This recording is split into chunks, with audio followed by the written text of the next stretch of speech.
इटारी बजारमा यस्तो पानी आएर हाम्रो इटारीतिर बिजोक छ बिजोक छ। दिनभरि गर्मी भयो, रातभरि पानी आयो। अब बेलुका भएपछि कत्रो ठुलो पानी परेको छ यहाँ। भिजेर रुखरुकै भयो हामी। यता एउटी कान्छी यहाँ हेर न,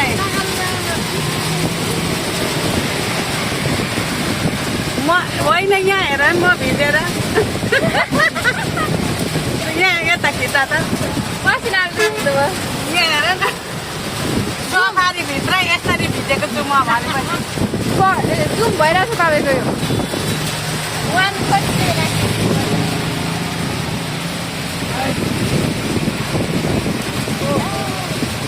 ल हेर्नुहोस् है साथीहरू, कति कालो पो आयो त यो। मोबाइलै सबै भिजिसकेछ। अनि